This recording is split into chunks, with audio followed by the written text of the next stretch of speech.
Hey, good morning, everyone. We're going to get started.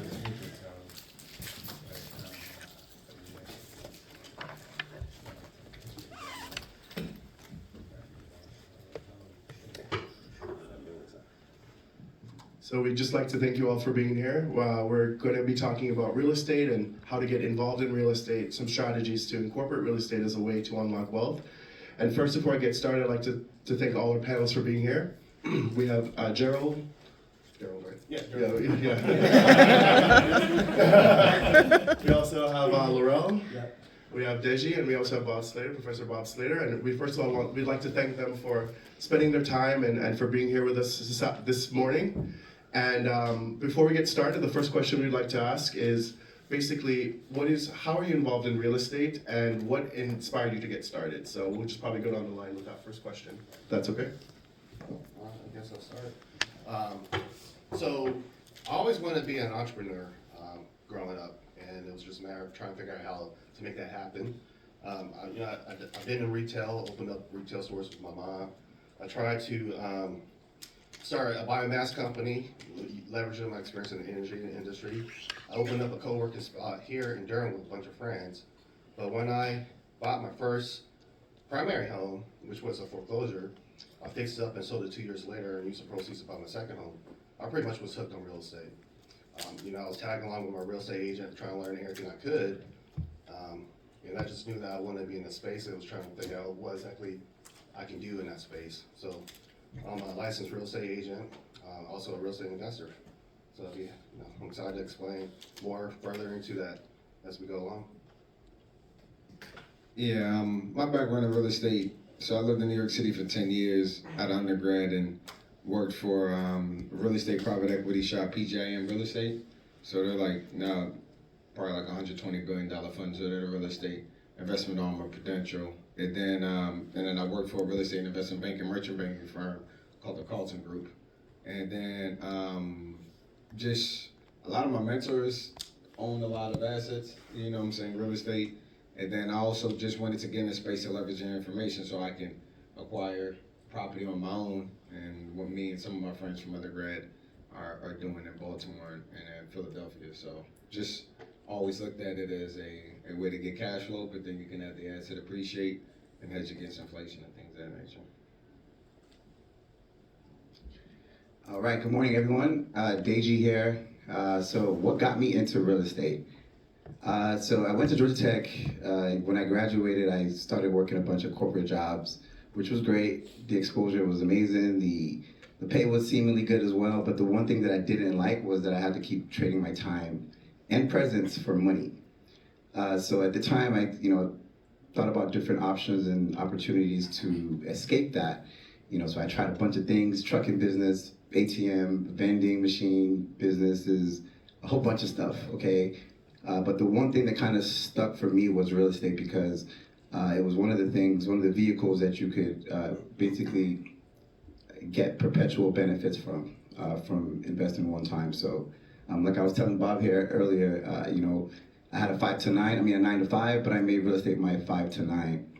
So I got myself a mentor, I bought my first property my second year out of college, and I was like, okay, I like this, some cash flow coming in. I feel like I can duplicate this, and I could create some real financial freedom. So I made a plan that I would obtain X amount of properties within the next 2-3 years, which I was able to do. And then in 2021, I was able to kind of quit my job and get into real estate full time while helping other people do the same. And it's been an amazing journey ever since. I think there's another question. What inspired you, which you already went over, and how are you involved with it? Oh, how am I involved with it right now? So right now, what I do is I invest in apartment buildings. So I buy apartment buildings, renovate them, and then provide affordable housing. So the government actually pays, for all my tenants' rent first of the month without fail. And then I'm also a licensed real estate agent as well.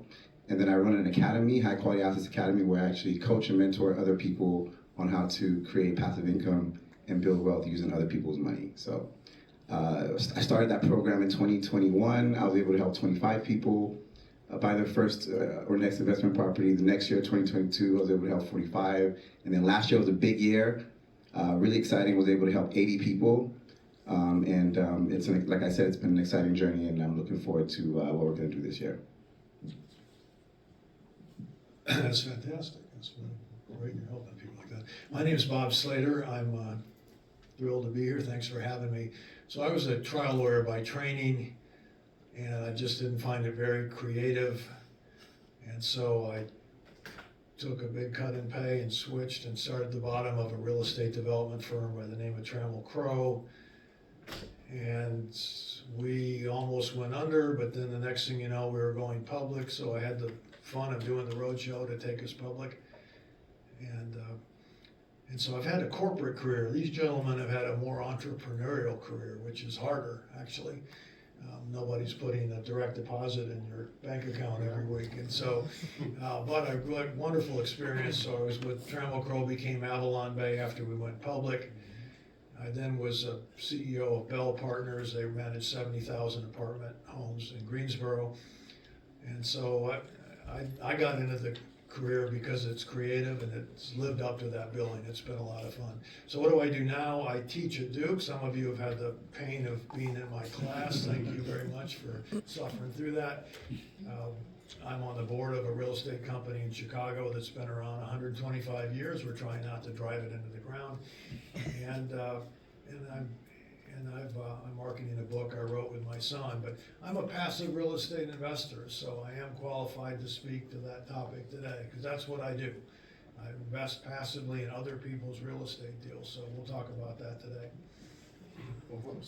Yeah, so I apologize, you know, I really don't do panel stuff, so I'm not as polished as my colleagues here. But I actually had a spill that I was gonna do for you guys to introduce myself, so let me go ahead and do that. So hi everyone, my name is Gerald Richardson, I'm an '08 FEQA grad.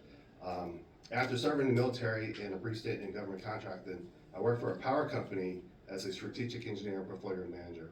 I got in real estate in 2008 when I co-founded a firm that managed and sold HUD properties through a master listing agreement with HUD.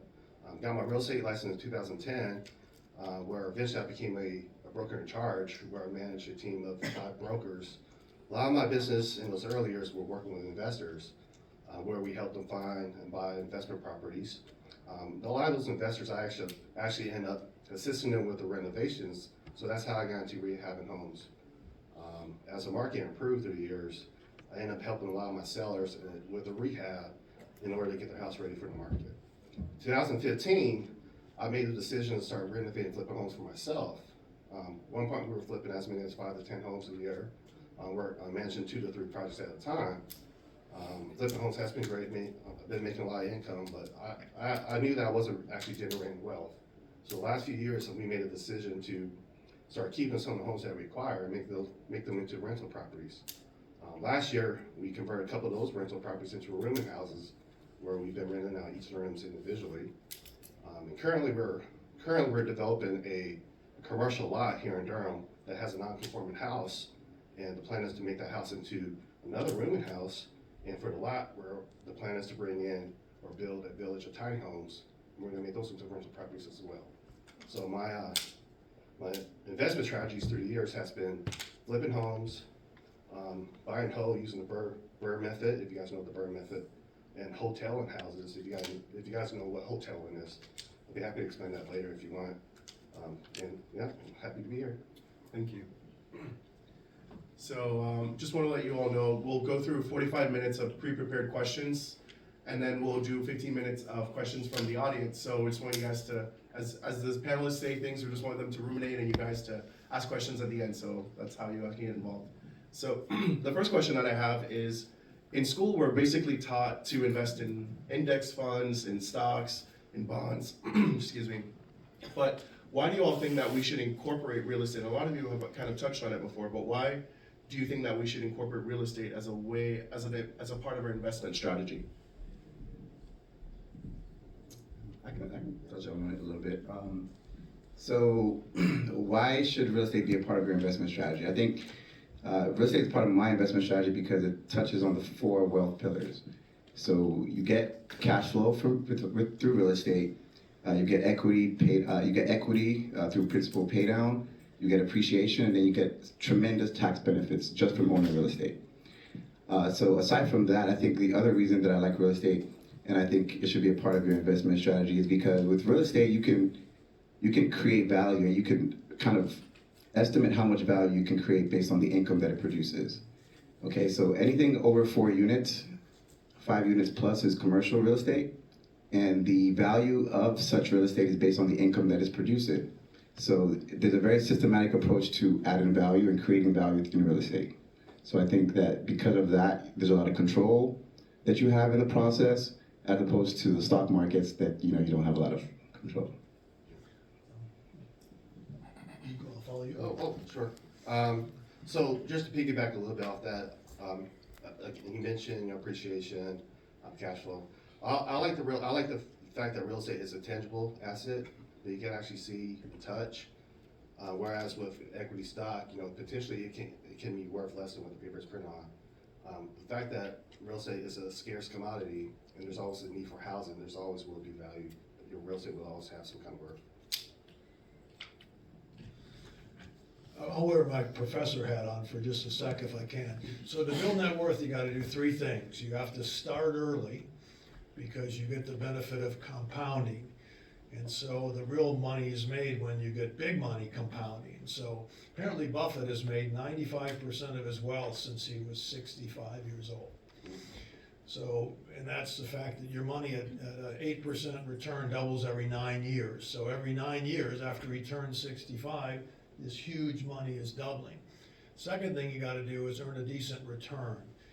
So at a T-bill rate, some of you know the rule of 72. So if you took 72.3 and divide it by the rate of return you're gonna get, so divide it by, say, 4, it's gonna take you 18 years for your money to double. And that's the T-bill rate today, 4.22. So that's not very good. If you could double your money every 9 years, that's the 8% return. But what we're trying to move you to here today is 16%, 20% returns, where your money will double every 4 years. So, and then the last thing you have to do, your third thing, is defer taxes or avoid them. What do you have to be mindful of that? So why real estate? I think if you invest passively in apartments, maybe with you, you're gonna get a return that ought to be in the 12 to 16% range instead of the stock market's 9. You get tax advantages, you get current cash flow. The average S&P dividend is less than 2%. The average current return, I don't know what you're paying your investors, probably 4 to 6%, something like that. So you need healthy money to build net worth, and the way you do that, you've got to get a higher return, and so real estate offers that, and you get current cash flow to live on, and for somebody older, you'll be there one day, let's hope. Mailbox money is the name of the game, which is I want money coming in that I don't have to work for. And I had your view. I didn't want to be a lawyer because one reason was all I earned was the right to charge somebody by the hour, and that you don't build any net worth doing that. So real estate is, Wall Street wants you to just think they're stocks, bonds, T-bills, and that's, but, and I'll shut up here, Robert. The ultra high net worth have up to 45% of their investment in real estate. So the more money you make, the more you migrate off of what Wall Street wants you to have. And I kind of took more of a simplest approach when I was always thinking about investing in real estate.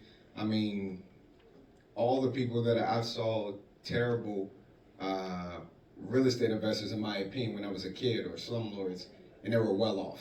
I felt like this is a business where, because I have a tech startup now, and I feel like I haven't seen people who may not be as sharp and actually succeeding in the lane that they're in. But I saw a lot of real estate people when I was young and older, and I'm like, man, they're wealthy or they're well off, and I'm like, they don't come off that sharp to me or that comprehensive, and I'm like, there's no way that they're out here, having a multi-million-dollar portfolio, making a lot of money, and I feel like I'm stretching out my cognitive energy in the lanes that didn't. So I just always looked at it from that standpoint. And then even when I started working in real estate investment banking and private equity, some of the GPs that we dealt with that were developers, some were sharp, but some just came from a lot of money, and the money that they were making, and you know, we were LP spending in money. I was like, there's no way. I felt like this lane, you know, it's almost built in where you can't win in everything, but I felt like it's less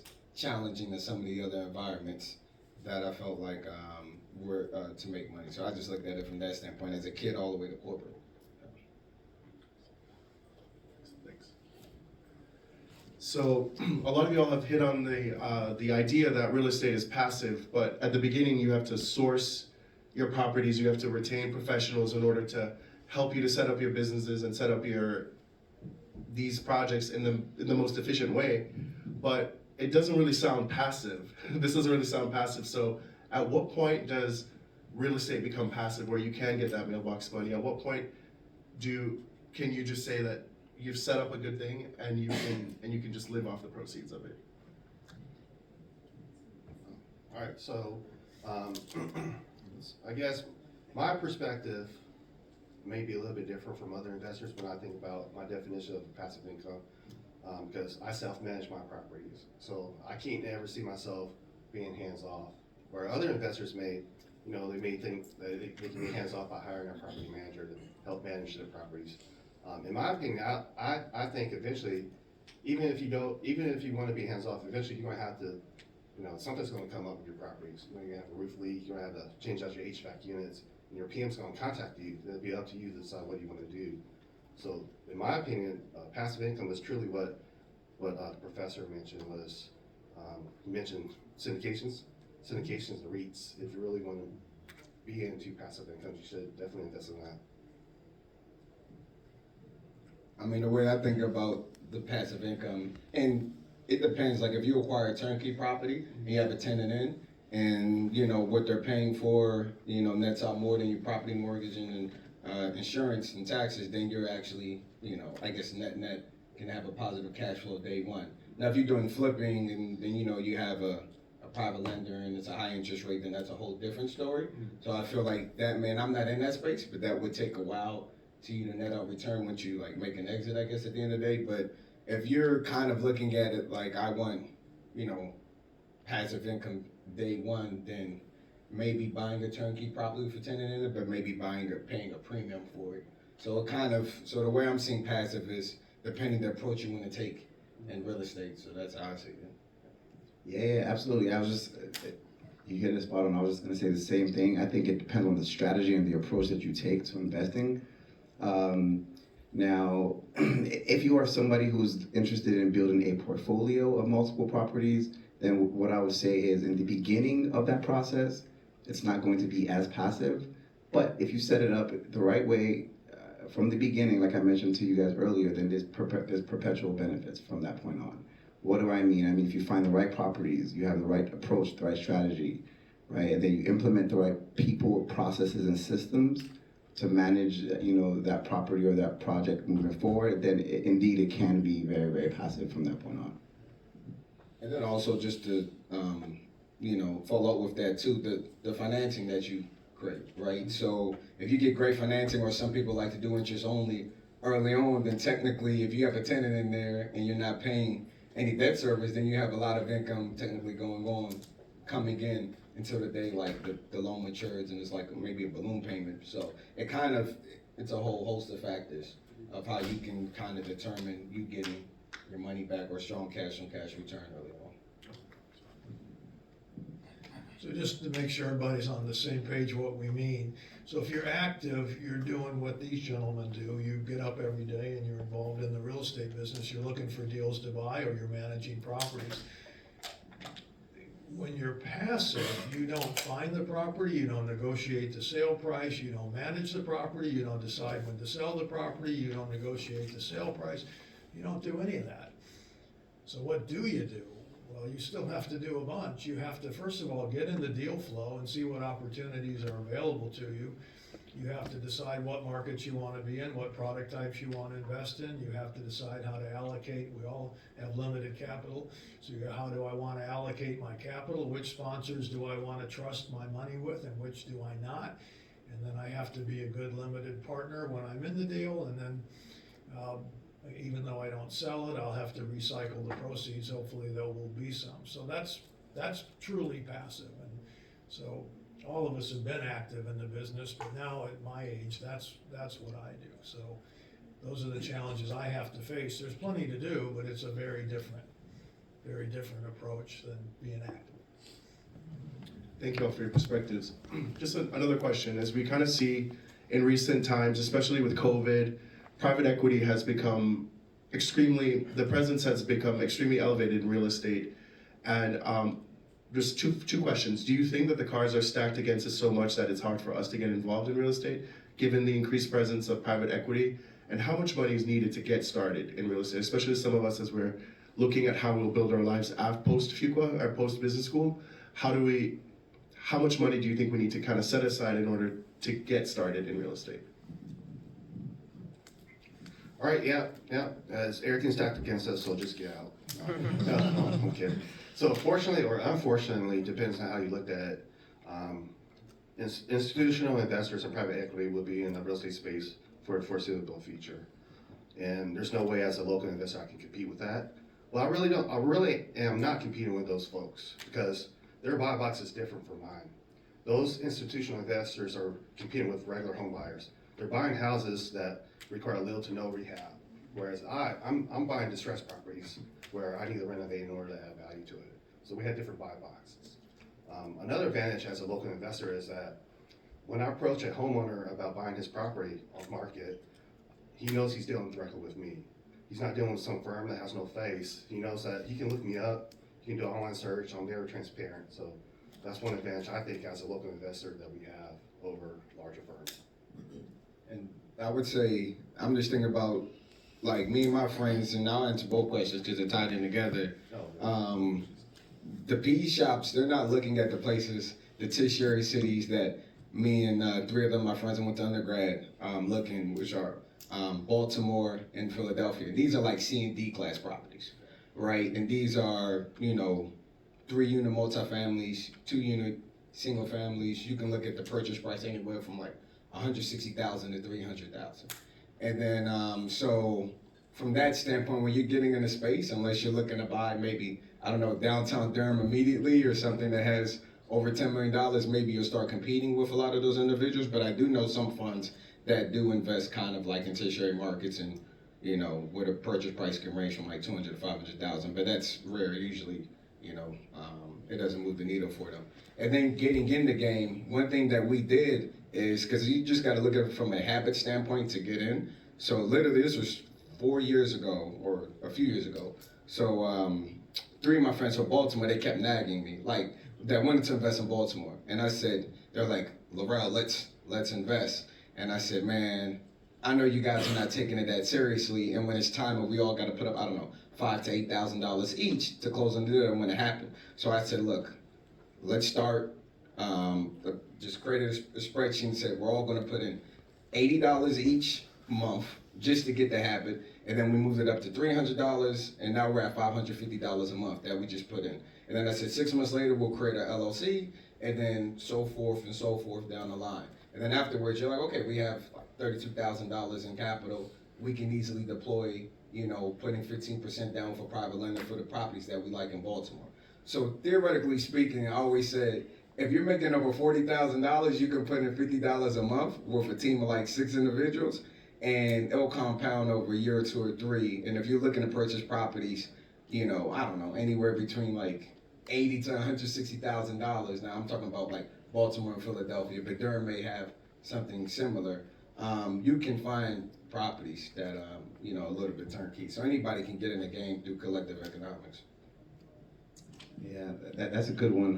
The other thing I was going to say as it pertains to the amount of money that you're going to need to get started, I'm a big preacher and believer in leveraging other people's money, OPM, as well as creative financing. Okay, so this is one of the things that I stress a lot of to people that I talk to. You want to learn the dynamics of financing in real estate. Okay, I say this because it's truly what's going to set you apart. You don't need to have money to buy real estate. Okay, you don't. I bought over 12 properties myself without using any of my own money. Okay, so there's things like seller carryback financing that you can look into. Subject to loan assumptions.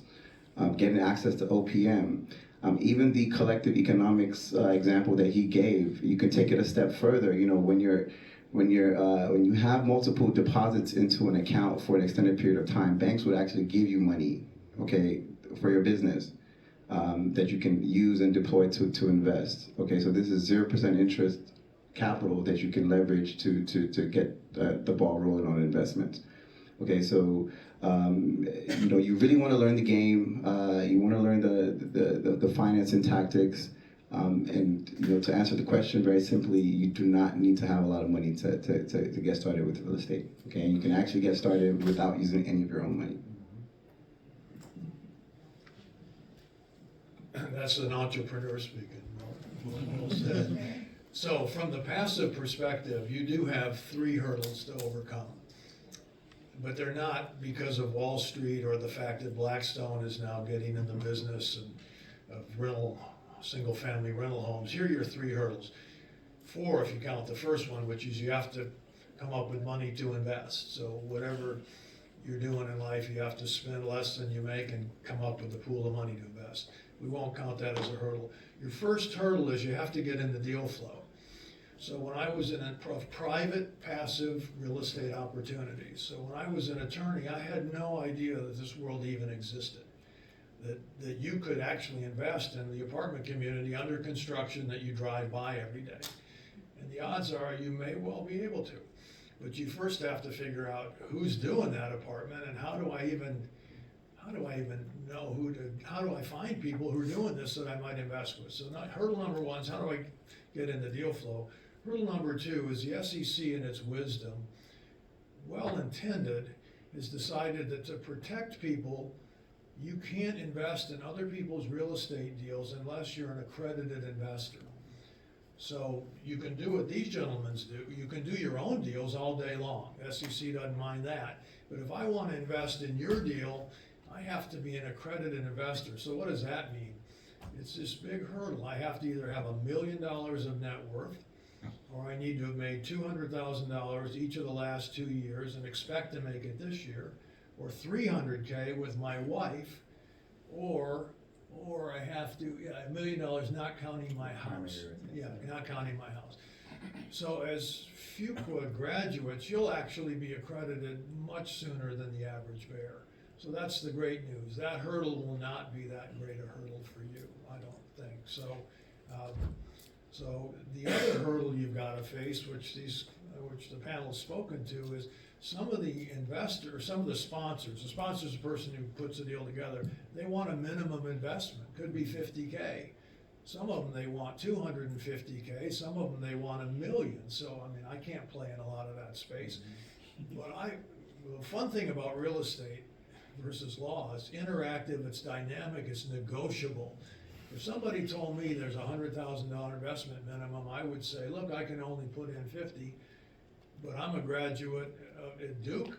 I'm at the beginning of my career. You're gonna have a bunch of old investors, you're gonna age out.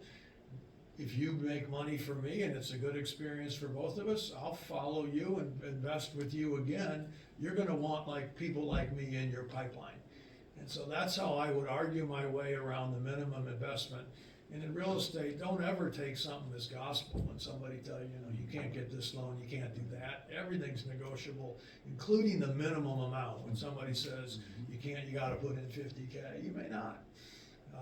Particularly with the potential that you all have that some people don't have. So those are your big hurdles to do what I do, which is just write a check. You gotta figure out deal flow, you gotta make sure you're accredited, and then you've got to hassle through that minimum investment.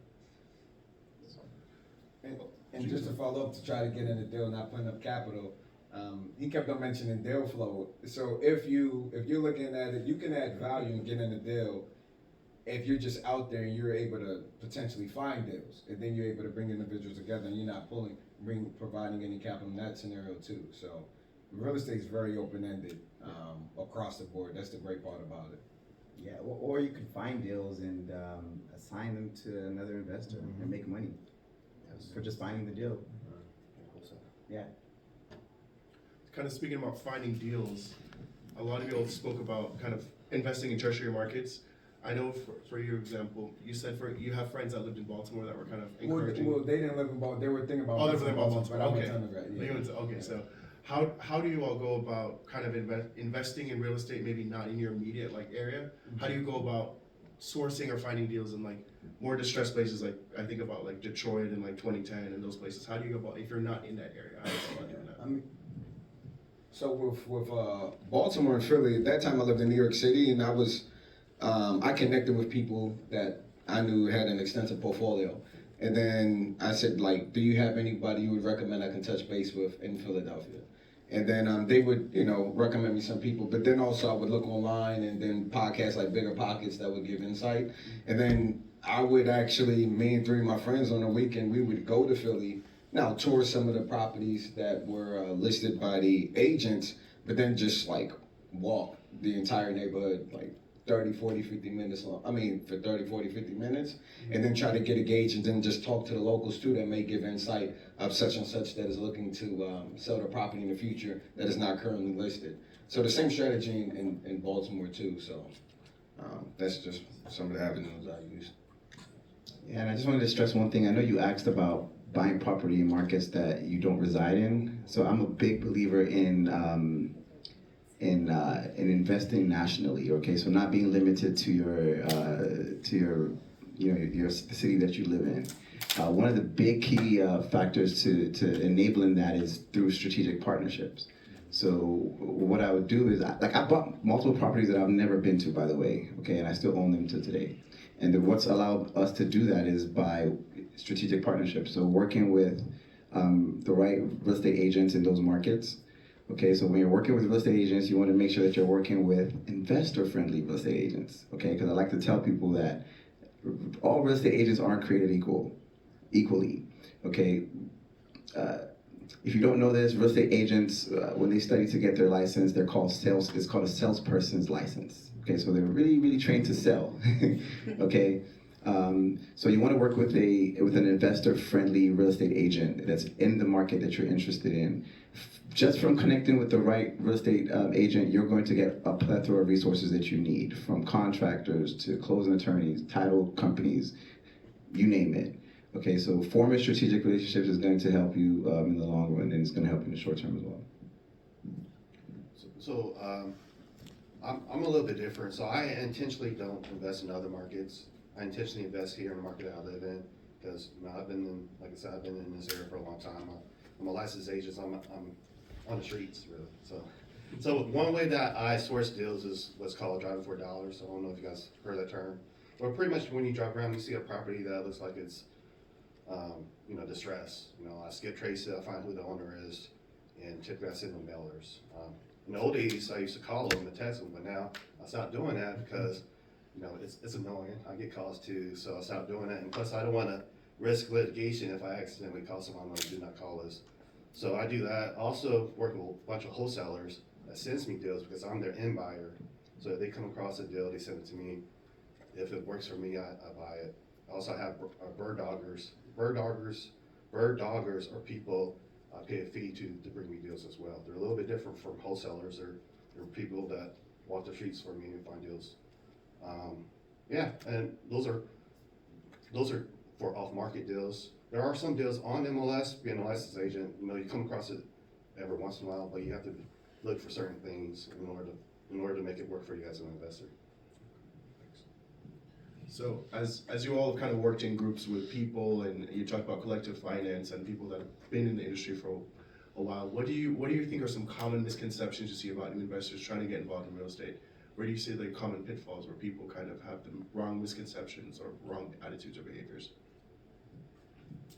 I mean, some people I feel like they think they don't have to put in any work or any investment due diligence or anything of that nature. So I think that's one big misconception, especially when they engage with me and then they realize no, we're still putting in some work because we don't want to get, humbled on a certain deal. You can get humbled on any deal, but you'd rather at least put in the due diligence and work. So I feel like that's a misconception sometimes. Mm-hmm. Now, like you said, you can't invest in REITs and be very passive, but I feel like that's a misconception that comes into play. Anybody else? Sure. Sorry, I'm having dementia. The question was investor mistakes. Misconception. Yeah, I think the first one is thinking that real estate's a get-rich-quick scheme. It's a get-rich-slow scheme. So in the passive world, typically the hold is 5 to 7 years. So why? Because you need time to grow the NOI because your value is based on a cap rate on the NOI. So if you don't hold it for a while, you can't grow the NOI. Why not more than 7 years? Because people get tired and they want their money back and they want to recycle it. But what you'd love to happen is you invest in something, you get 4 to 6% return a year. Then at the end of 5 to 7 years, they sell it. Maybe you double your money. Maybe you make 1.7 times your money. And then you recycle that into another deal. And you just blow and go and keep going. And if you can put some more money out during that 5 to 7 years, every couple of years, get another deal going, before long, you're gonna have that power of compounding working for you beautifully. But it's not, I think the Home and Garden Network's done a disservice with everybody out there trying to flip homes. That's a tough business, I think, you know. My brother started in that business in Detroit, in Ferndale, fixing up homes and flipping them, and you gotta know what you're doing. So anyway, so I think the big mistake is thinking that it's a real, I'm gonna get rich in a hurry. You're not. And the other one is you gotta preserve your capital. I'm pretty slow with math, but I always thought sort of if I lost 50% of my money, I'd have to make 50% to make it back. Then you gotta double it. Yeah. If you lose 30% of your money, you gotta make 43% to get it back. And so you've gotta preserve capital, especially when you're starting out and you're young. You can't have that. I've had some horrible deals, that I wish I hadn't invested in. Can't have those when you're your age starting out. You can have them when you're older and you can weather them, and you gotta learn from them. Yeah, so just piggyback a little bit. The misconception is that flipping homes is easy and quick money. I can tell you from firsthand experience it's not. I blame, like you mentioned HGTV, I blame them because they make it seem like it's glamorous and lucrative, and it's not. Everybody's good looking. Yeah. See what I was gonna say. So yeah, so definitely, you know, there's risk involved with flipping. You have to watch out for, you know, unexpected repairs you got to deal with, and it happens all the time with flips. There's market fluctuations, especially like with this past year. You know, real estate has pretty much been stagnant. So if you were flipping homes last year, you probably weren't selling your flips at, you know, not as quickly as you were the previous year. You definitely need to do your homework, or do the research, and understand the local market. I also advise my investors to have multiple exit strategies when you look at deals. You know, if you're looking at a house to flip, see if you can, like what happens if, you know, you run over budget, or you run into unexpected repairs. Can you make that into a rental? Will it cash flow? When I burr a property, I know my properties I burr, I can flip it if I need to. Whereas I know I can't, with my flips, I know I can't make those into burrs because of market rents. Also, being a licensed real estate agent, one of my exit strategies is if I need to, I can minimize my loss by dumping it on the market that way. So that's, you know, multiple exits. You have to consider that, definitely. So we've kind of seen the news reports about, you know, companies like Wells Fargo giving not giving rate concessions to underrepresented people. What recent changes have you seen in like legislation or just generally within the field that it gives access to underrepresented people who have been shut out of real estate traditionally? Do you all know or see anything of that? I was going to say, just in regards to lending, I don't really keep up to date with the policy, but I mean, as far as it goes for like blacks or just minorities trying to get into space, you can there's so many different options for financing to acquire the property, whether that's owner financing coming from the owner, so there's no kind of discrimination on that part dealing with Wells Fargo. And then there's also CDFIs too that can, you know, provide that. Then you have a whole host of, you know, quote unquote hard money lenders and private lenders that you really need to understand those terms. So I feel like there's enough financing avenues to mitigate, like, oh, I have to go to Wells Fargo, your traditional bank, that may have some discriminatory, like, practices against me. No, that's a good one, and he touched on CDFIs, and that's something that I wanted to kind of harp on as well. So community development banks, okay, they offer funding and financing for new businesses, and they have a lot of programs for minorities as well. So on the conventional side, they'll support you from a down payment assistance. So there's a ton of down payment assistance programs that are out there. There's also a lot of grants that are out there to support with home ownership and acquisition. So I would highly recommend and encourage you to look into those kinds of programs. So grants, down payment assistance, and things like that as well. I'll just say from a corporate perspective, there are not enough people of color in the industry. There are only two really MBA programs that focus on real estate as a big part of their curriculum. If you wanted to choose it, that's Keenan Flagler and Wharton. And they are actively trying to recruit more people to the industry because there are just not enough people in the funnel. And so it's the same people who get recruited from one company to another, and they just move around rather than really putting the funnel. And part of the problem is, in my view, we don't teach real estate in undergrad programs. Carolina does, but it's a wonderful career. It's where the built environment meets finance. It's creative, it's fun, it's non-hierarchical. You don't have to sit behind a desk all day. You get out in your car and you do stuff. And it rewards spunk and effort and creativity. We look at the panel we've got here today, but nobody teaches it. So people don't even think about it as a career. I went to Vanderbilt, no real estate course. Anyway, so that would really help, but we don't have enough people who even know that this career exists, much less how to get in it. And I would say from access to capital on institutional level, and I just remember this, working in real estate investment banking, most of, when we would go out and deal with, sovereign wealth funds or pension funds and endowment funds, a lot of our clients on the other end they were pretty much 99% white. So on an institutional level, access to capital, because they had projects that made sense for those investors. And I always felt the struggle where it's man, I built all of this relationships with all of these sovereign wealth funds, endowment funds, and pension funds, but I can't really connect any of my mentors or people that I knew because they didn't have projects that were the right deal size to make sense. I really only had two people and I was happy about it. One was Don Peoples, another one I could literally introduce him to these $80 billion funds, $200 billion funds, because he actually had projects that met their threshold to move forward. And I felt since they don't, for whatever reason, maybe it doesn't move the needle from a return standpoint, allocate to smaller projects, it makes it very difficult for a lot of minorities that are I would say dealing with deals, maybe project size between 10 to 400 million. I feel there's a terrible issue from that standpoint. And you have a lot of minorities that are at that space, and that access to capital is challenging. From a real estate investment standpoint, I'm not aware of any policies, but from a realtor perspective, I'm aware of affordable home initiatives and down payment assistance programs. If you guys get a chance, read the SHEBA report. SHEBA is the State of Housing for Black America. It's published by NARAB, National Association of Real Estate Brokers. It goes over the challenges that Black home buyers face in today's market. It talks about lack of inventory, lack of consumer confidence, lack of capital. We touched on that. And also talk about access to affordable loans.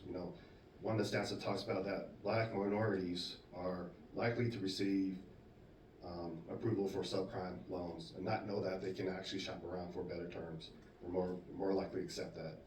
It also talks about Federal Housing Finance Agency, how recently they announced that they were going to implement policy to eliminate upfront fees for first-time home buyers and low-income earners. Also talks about they're looking into adjusting the credit score model where it's not just FICO when they look into approval for loans. So those are issues that they talk about in the report. One stat that does stand out, that stood out to me in the report, was talking about how 400 of the wealthiest Americans control as much real estate as 48 million African Americans. So that really stood out to me too in that report. So you should check out. This is the last of the prepared questions. I hope you guys are getting ready because we're going to be coming around for some questions from you all. But what have you kind of learned from deals that might have gone sour? What kind of, how do you tell a good deal from a bad deal in deals that you all have done? As people who might be going out sourcing deals or looking for opportunities, what should we look for as a good deal? I mean, one thing that I always look for in a good deal is the price point. So, you know, there's a common saying when I first started real estate that goes, in real estate, you make your money when you buy. So I think what that means is if you're able to get at a good enough price, and you also consider all your contingencies. Okay, so contingencies are things, you know, that you might not consider in the front end, but you leave a buffer in the budget, for example, for unforeseen events, right? So if you're able to purchase property at the right price, at a discount price from market, and you're able to consider your contingencies, I would say that, you know, even if you do come across challenges and roadblocks, you'll be in a good enough position to be able to maneuver, change plans, and still be profitable. Yeah, I agree. You know, you really make your money when you buy the property. I mentioned discount. You want to get as much discount as you can. Off-market deals is the best deals that I've come across. Me personally, I like to at least get 20 to 25% return on my money for flips. If I'm looking to having a rental property, you know, we say the 1% rule. I know 1% rule is tough, or 10% NOIs is tough to find right now. So I'm fine with the 5 to 6% annual return on my cash flow on properties, as long as I know that property will appreciate, or likely will appreciate in the future, where I can refinance or I can sell it for a profit later. I mean, like, I guess a bad deal would be, I guess my definition, like, the investment thesis that you had didn't pan out the way that you wanted to, so then that would determine as a bad deal. So, you know, it varies for everybody. But like for me personally, like they all mentioned, the price point is everything of where I'm coming in. I mean, there's one deal working on in Baltimore. The listing price is $270. We said, look, we're going to offer $180. We're not going to go above $210 because it doesn't make sense based on our model. And like we like cash on cash return, like 13% on average over 5 years. So, you know, we discount a lot of things for risk. So we just look at it like, you know, as they stated before, we don't get the right price up front. In addition to all the other things, then we really look at that as a bad deal. So I'll speak from the point of view of a passive investor again. So once you get into deal flow and you start getting packages, how do you know a good deal from a bad deal? That's a $64,000 question. So you learn over time. So for me, it would start with the product type. I want to invest in apartments only because people have to live. They don't have to rent offices. They don't have to shop, although they love to shop. They don't have to. They don't have to have storage space. So apartments have really been the sweet spot for the last 20 years, will probably be for the next 20 years. Next, I want to be in the right markets, which are the smile markets, sort of the South, DC to Phoenix, all the way through Atlanta, Texas, Phoenix, maybe coming up to Denver, maybe Southern Cal. Then I want a good sponsor who has a track record of making money for their investors. And I typically only invest with people that I know personally or somebody I know personally knows them. And so I want that connection. Then you're looking at the return. But everybody promises a good return or they wouldn't put the package out, right? So Buffett's partner said, great numbers times 0 equals 0. So you've got to have a grain of salt. Are these rent projections reasonable? Are the starting rents reasonable? Is the occupancy reasonable? Or are the expenses, if they trend the rents, are they trending the expenses? What's the selling exit cap rate? If you get in the space like anything else, you will learn what to look for in a hurry. And you can weed through these packages and you have, here's my philosophy, here's where I want to invest, what I want to invest in, and now, I could give you a sheet of people who are good at this space and who take investors. So anyway, that's how I would do it as a passive investor. So you've asked a great question. Yeah, I was just piggybacking off what he said. I think both of them kind of touched on two things. He mentioned, understanding your buy philosophy. Okay, so as an investor, whether you're active or passive, you want to have your philosophy. Like what kinds of properties am I going to invest in? Why? What type of indicators am I going to lean towards? Right. As investors, we have buy boxes. He mentioned it as well. So we have a buy box or a set of criteria that we look for in property that we invest in as well. Right, and we have our reasons for that, backed on data, projections, trends, whatever you may. So I think everyone needs to have that as well to kind of support their investment decisions. Thank you. Does anyone have any questions in the audience?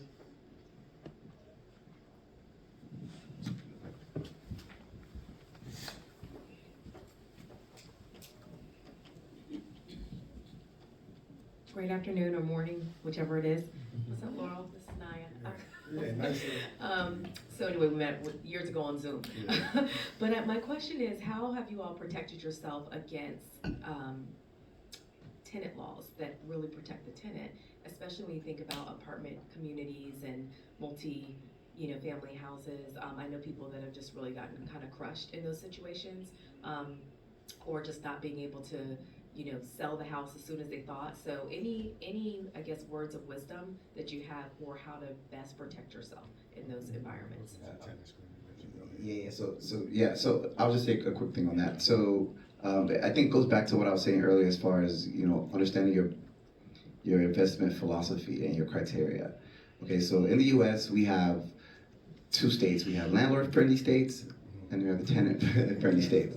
Okay, and I noticed when he was talking about his buy philosophy and the areas that he invests in, he was talking about the landlord-friendly states. Okay, so these are states that have laws and policies that tend to favor the landlord. Okay, so that's the first thing, is making sure that you're investing in those areas, okay, that already have policies and laws that are in your favor as an investor. The second thing is, and this is why I like real estate so much, you can mitigate almost any risk, that is associated with you investing in real estate. Okay, so from the tenant perspective, you want to run a thorough check. Okay, so I have a set of SOPs that I provide to all the property managers that manage my properties. Okay, and just for transparency, to give you some context, before we get any tenant in, we make sure we do our background checks. Okay, income verification. Okay, we do credit checks. Okay, I even have the property managers go to where they're currently living at the moment to make sure that they're not running away from something. Okay, and so we can have a good understanding of how they're currently living. Okay, so if you do a good job of screening and selecting your tenants, then you're going to significantly reduce the probability that this person is going to be a headache. And I don't know if you wanted that. No, I mean, you pretty much answered the question. And the tenant laws, like you said, they vary state to state and city to city. I would say the more, if you look at the red state or blue states, more blue states are favorable to the tenant and more the red states are favorable to the landlords. Just more of a simple rule of thumb, but it can vary. I will say your comment's a great one. I mean, it really has hurt returns, particularly during COVID when there was the rent moratorium, which was challenged as an unfair taking of property. I mean, the car dealer didn't have to suspend all payments on your car. They just picked on landlords, and they had to provide free housing for people. And the delinquency rates have just skyrocketed. And even after ultimately the Supreme Court overturned it, but even then, the sheriffs are backed up. They can't get out to remove all the delinquent people. So we've had people not paying rent for 3 years. I mean, that's not what the investors pro forma, that's for sure. I guess one last comment. I had a single family home in Morrisville, and I just wasn't prepared for it. When the person stopped paying rent, we met at McDonald's and he brought his kids, and I just was sort of a sap. You have to decide, am I gonna act like a professional apartment manager and on the 5th day of the month we file for eviction? Or am I going to listen to your wife's yoga class? She needs to do this, she needs to do that, and I've got the kids are doing this, and paying his rent was the last thing on the guy's list. I just, okay, all right. Maybe when you can. Well, he never could. Anyway, so you have to decide. It's gonna be tough love. If I'm not in the subsidized housing business, the bank isn't giving me a break on my mortgage, that's for damn sure. So, anyway, I've prattled on enough. I was just going to add one last thing to that. So I mentioned to you guys earlier that I work with the HUD, the Housing and Urban Development. Okay, so commonly known as Section 8.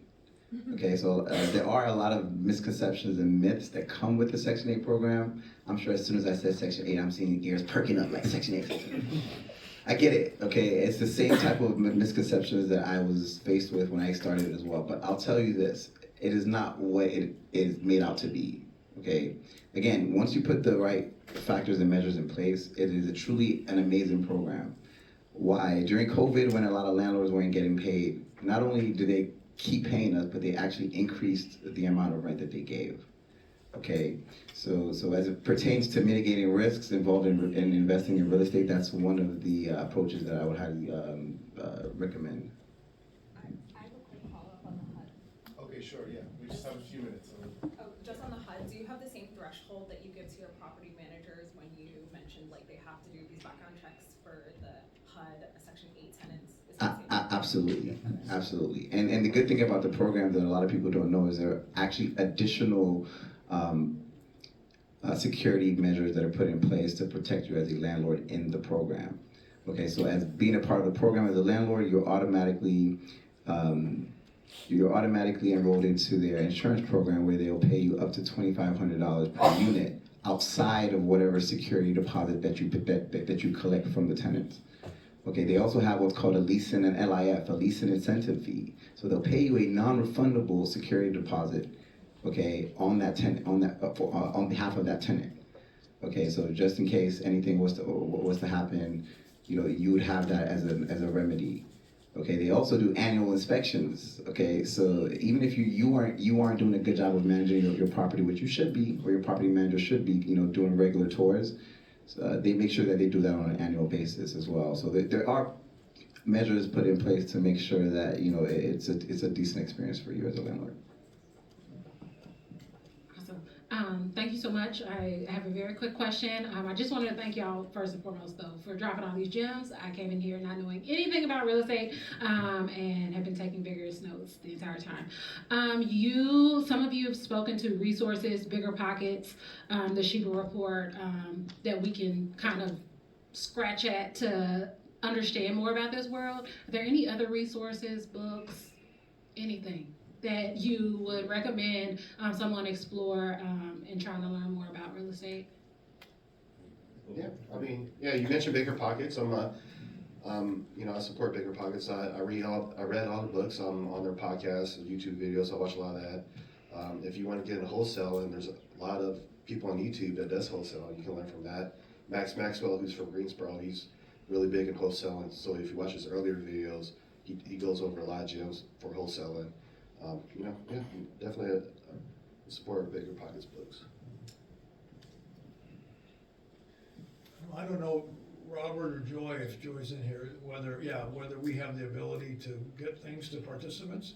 But there's a company called Origin in Chicago, and there are a lot of them. There are a lot of wonderful people out there you can invest passively with that are looking for high net worth investors, which is a slang term for accredited.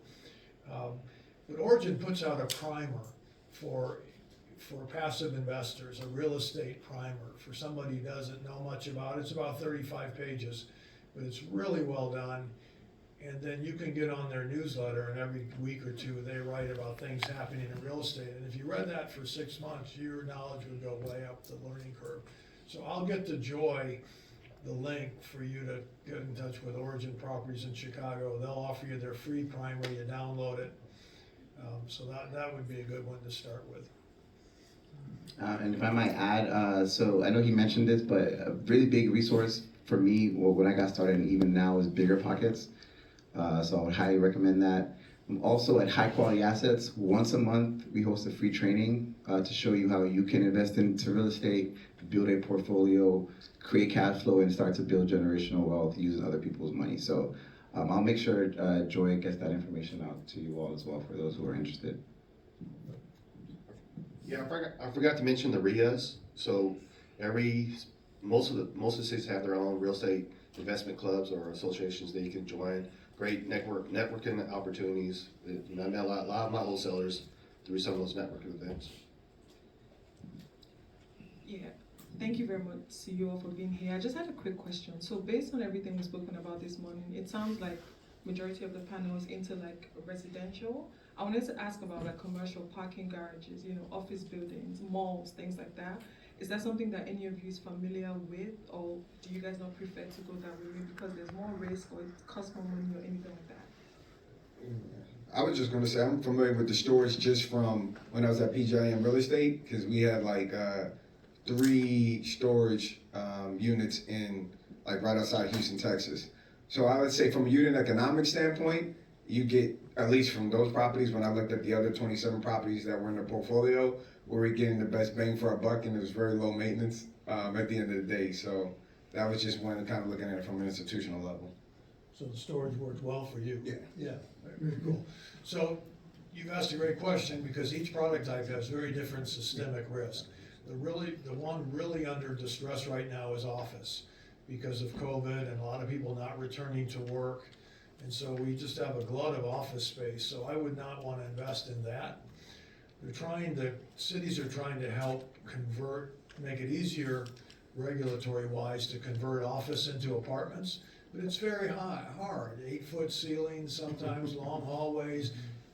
The buildings are wide, so light doesn't get into the interior. Nobody wants an interior apartment with no light in it.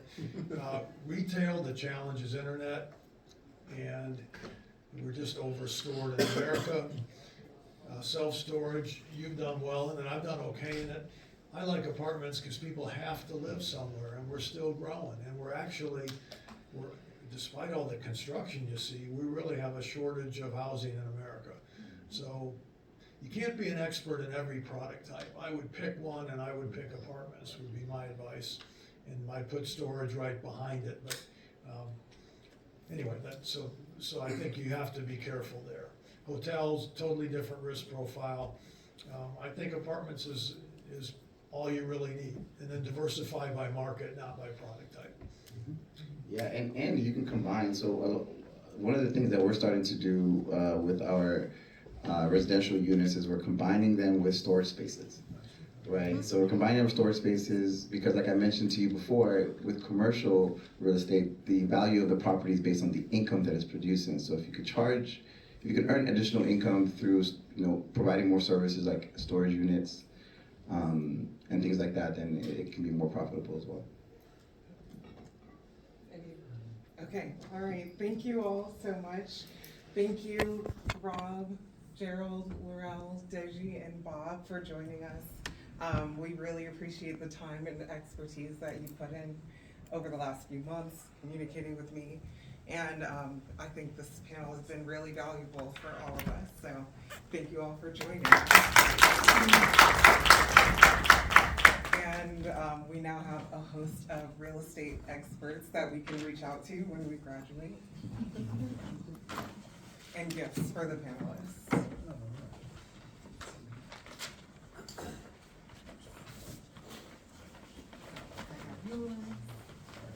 Thank you so much.